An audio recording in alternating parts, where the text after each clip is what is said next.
So we're going to place another component, and we're going to actually constrain this component to that component so that they make sense together. So we're going to do, the next one is the turntable.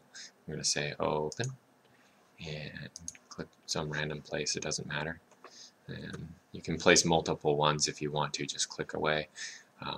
But in this case I just want to do one.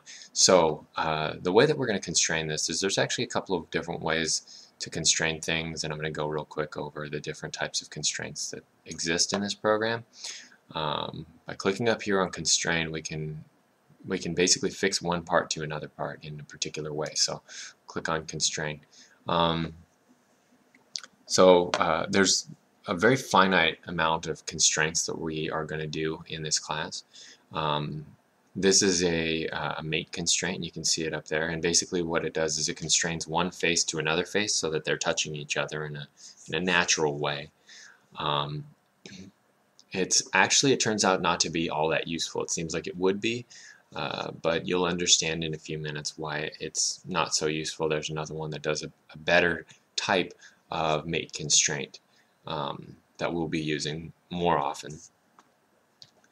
This one is a similar one. It's a flush constraint though, so they're flipped over so that the faces are even with each other, but not actually touching. They would be more of a side-by-side thing. And I think these pictures are self-explanatory, so take a look at them. An angle constraint. This one is useful if you want to constrain two things at an angle to each other, two faces. So these ones are a little crazy. I haven't actually used these very often. Undirected angle and explicit reference vector.